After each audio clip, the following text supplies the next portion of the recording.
Hi guys. अगर मैं ऐसा बोलूं कि एआई उनकी जॉब खा लेगा जिनको एआई नहीं आता, तो ये कोई सरप्राइजिंग कमेंट नहीं है। बट अगर मैं ऐसा बोलूं कि एआई उनकी जॉब खा लेगा जिनको एआई आता है, तो ये सरप्राइजिंग है, राइट? मगर मैं ऐसा क्यों बोल रहा हूँ, समझिए। जो कल से आईटी फर्म्स के अंदर, जो आईटी इंडस्ट्री के अंदर जो भूचाल आया है बिकॉज ऑफ एक टूल और एक कंपनी, उसके बारे में, ठीक है। तो देखिए, एंथ्रोपिक जो है कंपनी है जिसका क्लाउडी प्रोडक्ट, उस क्लाउडी ने एक टूल रिलीज किया है जिसका नाम है कोवर। उसके कारण पूरे आईटी इंडस्ट्री के अंदर भूचाल आ गया। तो पहले जो है स्पेकुलेशन था कि भाई एआई उन्हीं की जॉब खाएगा जो एआई के साथ अडेप्ट नहीं हो पाएंगे। अब वो भी गलत हो गया। अब बोला ये जा रहा है कि एआई उनकी जॉब खा लेगा इवन वो एआई के साथ अडेप्ट है। बट यहाँ पे हमें ये एनालाइज करना पड़ेगा कि ये किसके ऊपर मतलब ज़्यादा फिट कर रहा है, whether it's on company level और whether it's on employ level. ठीक है, देखिए, जो पहला पार्ट है कि एआई उनको खा लेगा जो एक साथ अडेप्ट नहीं होंगे, तो वो दोनों को अफेक्ट करेगा, to the employ to the company. But अभी जो टूल है आई वुड से कि मोस्टली कंपनी लेवल को अडेप्ट करेगा, not on directly, not on employ. Okay, तो समझते हैं है क्या ये चीज़। देखिए, तो अभी इस पूरे का जो टाइटल दिया मैंने वो है द एजेंटिक शिफ्ट। तो it's not something new, the agentic shift it's already going on for the last, I would से more effectively from the last 1 year to 6 months duration, I would से। तो Anthropic ने जो भी किया है, मतलब जो निकाला, उससे यार हुआ क्या है कि सैसोक्लिप्स हो गया। सुनिए, एपोक्लिप्स पता है क्या होता है आपको? सेम ऐसे ही सैसोक्लिप्स। तो सैस का मीनिंग क्या होता है? Software service. तो उसको सैसोक्लिप्स का एक नाम दे दिया इन्होंने। एंड द री रेटिंग ऑफ इंडियन आईटी। क्यों यहाँ पे री रेटिंग वर्ड यूज किया? देखिए, इंडियन आईटी पता है आप सबको कितनी बड़ी है, बहुत बड़ी इंडस्ट्री, नियर 28 बिलियन का तो ये इंडस्ट्री है, मिनिमम बिलियन जो गवर्नमेंट को आता है, जिससे जितने इस में आती गवर्नमेंट। तो ये अभी री रेट और रीशेपिंग हो रहा है पूरा because of this agentic AI. Okay, तो देखिए, अब होता क्या है कि जब कल ये इवेंट हो रहा होता है, ये जब रिलीज हुआ, तो जो मार्केट जो है रियली डंप हुआ था, भयंकर गिरा था। जो निफ्टी आईटी इंडेक्स है वो तो literally 7%, 6.90%, steepest single day decline since मार्च 2020। मार्केट के अंदर 2 लाख करोड़ उड़ गए। और जो मेन विक्टिम है इसके इंडियन आईटी फर्म्स के अंदर अगर मैं बात करूँ, तो वो है इन्फोसिस, एलटीआई, माइंट्री, टीसीएस। तो आप इन्फोसिस को देख सकते हो, जो हाईएस्ट वर्स्ट हिट हुआ इसका वो है 9%, इन्फोसिस वो है एलटीआई 7.6, टीसीएस, फिर विप्रो, अपना एचसीएल है, फिर टेक महिंद्रा, ये सब भी है। ठीक है, सो ये जो भी करेक्शन हो रहा है, ये जो अभी मतलब डिक्लाइन हुए सब, या जो कंपनी अपना स्टैंड चेंज कर रही है, ये एक स्टैंडर्ड, ये कोई स्टैंड करेक्शन नहीं है। ठीक है, ये मतलब उनके लिए I would say repricing of terminal value based on the release of Anthropic Legal Token. So ये पूरा repricing कर रहे हैं। देखिए, अभी तक जो इनका मॉडल था प्राइसिंग का, ये जो बड़े बड़ी कंपनीज था, इनका था man power into number of hours. But अब ये पूरा चेंज हो गया स्ट्रक्चर। अब समझते हैं ये क्यों चेंज हो रहा है और कैसे चेंज हो रहा है। देखिए, पहले जब एआई आया था, जो फर्स्ट जनरेशन ऑफ एआई, तो उसमें हम चैटबॉट बन गए थे। जो सेकंड जनरेशन जब आया, इसको हम एजेंटिक एआई बोलते हैं। इसमें क्या हो रहा है ना कि ये पूरे एक लूप में चले गए। The loop in the sense, पहले क्या होता था कि पैसिव एआई जिसे हम बोलते थे, ह्यूमन कुछ कोई कमेंट देता था, एआई जनरेट करता था कुछ कमेंट्स, उसको ह्यूमन कॉपी करता था, then the work goes on. तो इसका हुआ था क्या, जो थिंकिंग जो होती है, ह्यूमन को जो थिंक करना था वो थोड़ा कम होता था, बचा हुआ काम ह्यूमन करता था। बट अब जब एजेंटिक एआई आया तो एक न्यू लूप सेट हुआ यहाँ पे। अब यहाँ पे क्या होता है कि बस आपको कमेंट देना है कि भाई तेरा पूरा काम क्या, पूरा प्रोसेस पूरा बता दें क्या है। ये पूरा प्रोसेस खुद ब खुद रिट्रेट करेगा, खुद ब खुद इग्नाइट करेगा, खुद ब खुद चलता रहेगा। इन द सेंस कि ये गोल सेट कर लेगा, प्लान कर लेगा, खुद ब खुद फाइल एक्स कर लेता है, एक्सिक्यूट टास्क कर लेता है, मतलब टास्क एक्सिक्यूशन कर लेता है, और आउटपुट भी रिव्यू कर लेता है। और अगर कुछ गलती हुई तो रिट्रेट करके again the whole step will go on again. So आप समझ सकते हैं कि जो एक पूरा थिंकिंग साइकिल था, पहले क्या एक पार्ट ऑफ थिंकिंग को ये ऑटोमेट किया इसने, मतलब हेल्प किया वहाँ पे। अब क्या पूरा जो थिंकिंग साइकिल इसको रिप्लेस करना चाह रहा है। तो agentic AI what it is doing is it replacing the whole thinking cycle. Understood? तो अब हम यहाँ पे और एक चीज समझते हैं कि अभी तक जो इंडियन आईटी टेक है, वो जो सेक्टर है पूरा, तो किस साथ चलता था? बिलेबल हाउस के ऊपर चलता था, मतलब नंबर ऑफ पर्सन्स या man power into billable house. अब बिकॉज ऑफ दिस ये पूरा शिफ्ट हो रहा है। अब किसके ऊपर चल रहा है वो मैं आपको बताऊँ, किसके ऊपर ट्रांजिशन हो रहा है। बट पहले आप ये समझिए कि देखिए, अब जो टूल आया है क्लॉडिका, जहाँ तक का टूल आया है, वो किसको अफेक्ट कर रहा है main?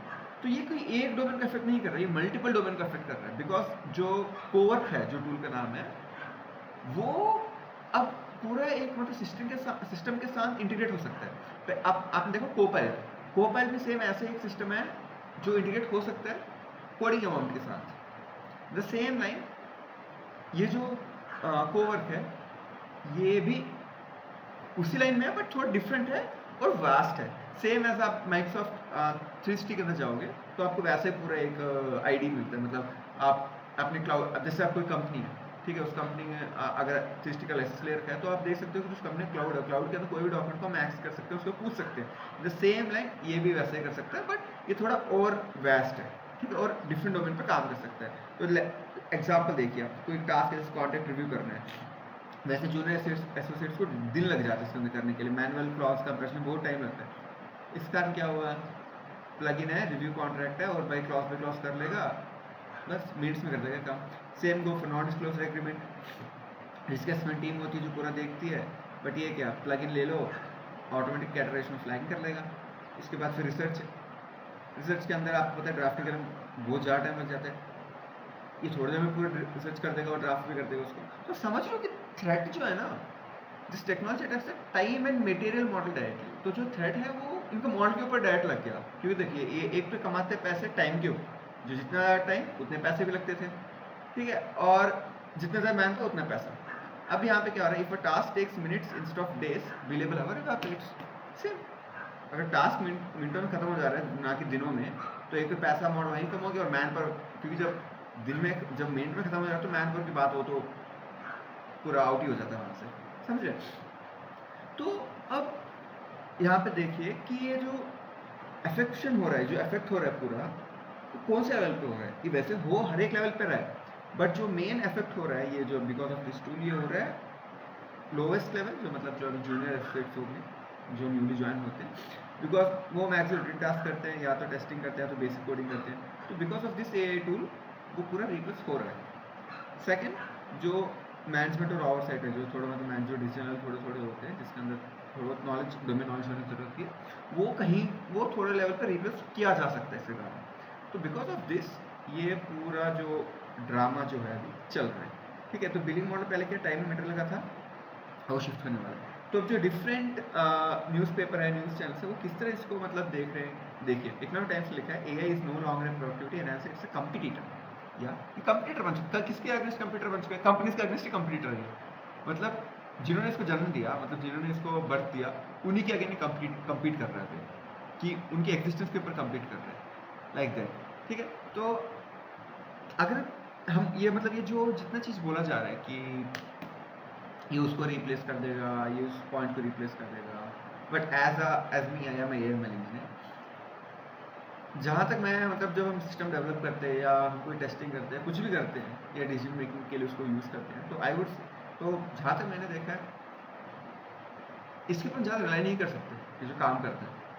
We need to cross check again and again that what it is giving and what we need to take off. At the end of the day, human brain is the, I would say, solely decision maker out there.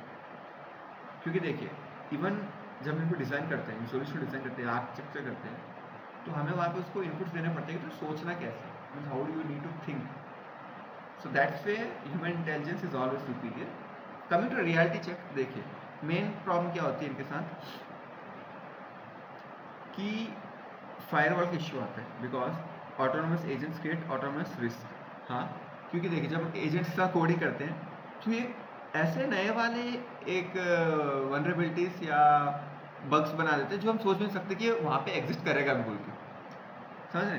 तो यहाँ पे क्या होता है कि security firewall जो बड़ी बड़ी कंपनी होती है ना, उनका डेटा ब्रीच नहीं किया, मतलब data breach is a very big thing, very big thing. If अगर वो हो गया ना, तो भाई ले कंपनी पूरी लंका लग जाती है। तो ऐसे रिस्क बहुत ज़्यादा बढ़ जाते हैं बिकॉज ऑफ अगर हम पूरा ए ऑटोनोमस कर देते हैं वहाँ पे, like as this tools goes on, because ये टूल के एमसीपी के ऊपर बने होते हैं। तो अगर हम इनको एक्सेस दे देते हैं उस चीज़ का, तो मतलब somewhere we are giving access to access the company data.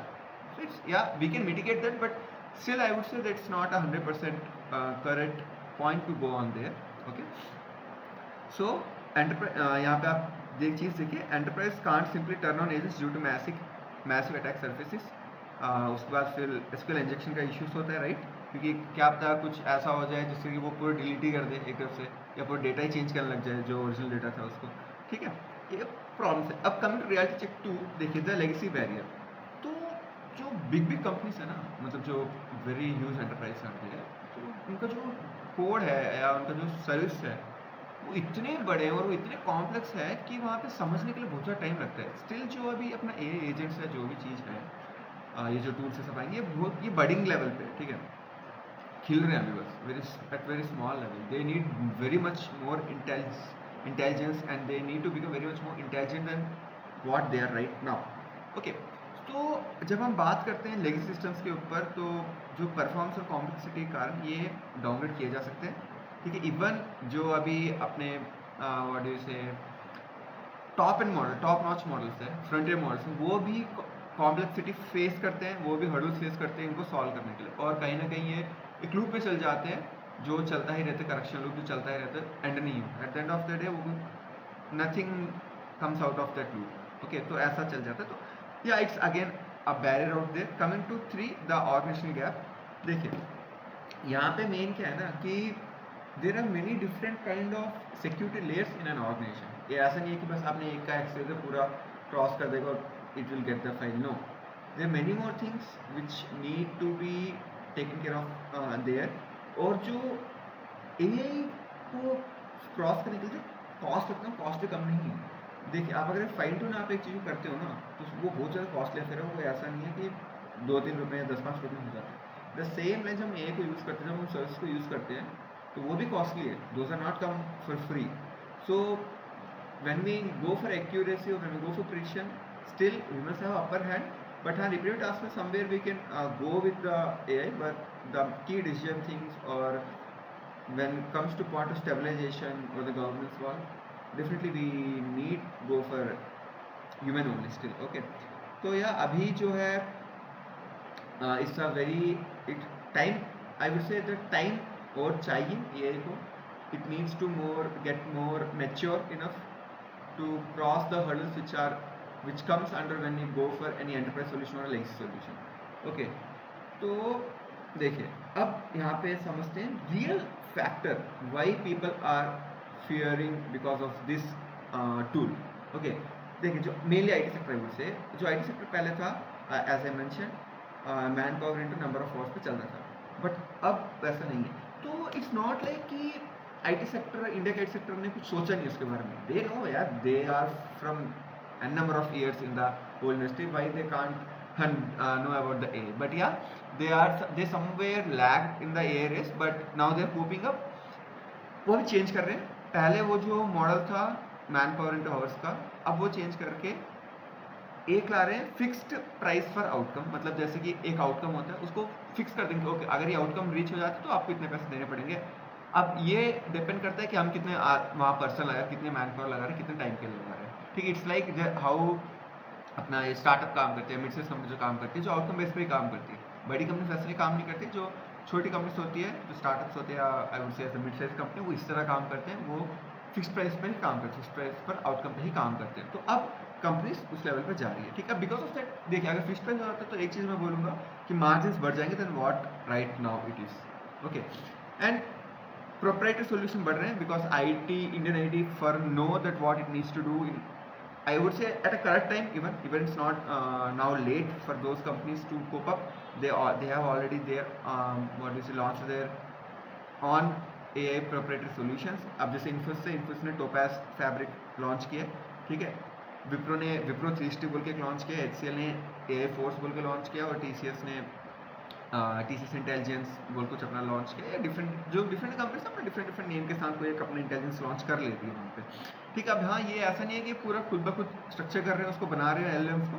ये डिफरेंट जो अपने जो मॉडल प्रोवाइडर्स होते हैं उनके साथ कोलैबोरेट करके, जैसे अब गूगल आया, माइक्रोसॉफ्ट आया, इनके साथ कोलैबोरेट करके ये पूरा स्ट्रक्चर कर रहे हैं। अब जैसे कि आप देखिए द फ्रंटियर फॉर्म अलायंसेस, तो ये how these companies are working, positioning as a integrator layer. So देखिए हमारे जो इंडियन आईटी फर्म्स है right now, they are not in a race to create LLMs, but where they are at the top here is they have a huge amount of clients, they have multiple different clients with them. Okay, so they can use that power, or they see they can use the connections, their connections, and they can use this hyper scalers, I would say, as a model power to enhance their solution. Because of that they would impress the client, okay, that your solution now become a AI solution from a sort of non-AI or a legacy code solution. So that's where now Indian IT firms are looking into it, and they have already plans, and they are now going on to it. Okay, so see here, Microsoft, Google, AWS, Anthropic, this is the hyperscalers. Okay, basically these companies who are providing LLM models. Our Indian companies are the integrator layer, because see, they don't only need to see the model, they need to develop the solution, they need to manage the solution, they need to deploy some code on the cloud. All those stuff are taken care by integrator layer. Okay, and at the end the enterprise, the reality, that is the clients. Okay, so the Indian AI paradox, we are not victims. Okay, we are the global power users. See, if you go on any household, even to a old persons or our mummies also, they also today came to know that how we need to use chat GPT. Okay, so Indians are now becoming the main powerhouse for these AI companies. Okay, if they could able to achieve, or they could able to get into the AI, so get into the Indian market, then they are profitable, I would say. Okay, so you can see in the graph that now Indian technical workforce are using high number of I would say large number of AI agents or the AI powered applications. Okay, and coming to here, see the re-rating, not extension. Okay, sorry for this one. Yeah, the री rating and not extension. तो जो the growth जो उन्होंने forecast किया है, आप यहाँ पे देख सकते हैं कि जो इंडियन आईटी का स्पेंडिंग है, ठीक है, वो 10.6% से बढ़ा है, बट जो डेटा सेंटर के ऊपर जो स्पेंडिंग है वो बढ़ा है 20.5%। तो इसलिए आपने ये बात देखी होगी कि जो इस बार का जो बजट आया था उसके अंदर निर्मला सीतारामन जी ने डायरेक्टली बोला था, जो कंपनी, जो क्लाउड कंपनी, फॉरेन की जो क्लाउड कंपनी, वो अगर इंडिया के अंदर आके अपना डेटा सेंटर खोलती है तो उनको टैक्स हॉलिडे दिया जाएगा। So this what she was referring to, because of this she was taken that decision. Okay, तब आप मतलब क्योंकि देखिए ए को चलने के लिए डेटा सेंटर बहुत ज़्यादा जरूरत होगी, बिकॉज ए बहुत ज़्यादा डेटा जनरेट करता है, बहुत ज़्यादा डेटा जनरेट करता है, उसको चाहिए भी डेटा, उसको बहुत ज़्यादा डेटा चाहिए to generate something. So even the output and the input both need a large chunk of data. Okay, तो फ्यूचर ड्राइवर्स क्या है, अपने एजेंटिक इम्प्लीमेंटेशन है और वर्कफोर्स इवैल्यूएशन है। ठीक है, अब देखिए अगर हम आते हैं कंक्लूजन के ऊपर, okay, the intelligence super cycle, मैं ये बोलूँगा कि जो विनर्स वही है जो इंटेलिजेंस ऑर्केस्ट्रेटर में कुछ जिसको कंबाइन करना, अगर वो इंटेलिजेंटली कंबाइन कर सके इस पूरे एआई साइकिल को, then they are the winners. Losers वही है जो मतलब स्टिल अपने मैनुअल चीज़ में होंगे, मतलब जो अभी मतलब ओल्ड सिस्टम्स को यूज़ कर रहे होंगे, आई वुड से, जो एआई को अपने अंदर इंटीग्रेट नहीं कर पा रहे, those are the losers, I would say. Okay, so I think आप लोग को समझ में आ गया पूरा होल पैराडॉक्स क्या चल रहा है यहाँ पे। और if you find this whole video helpful for you, then please subscribe my channel, please like, share and subscribe.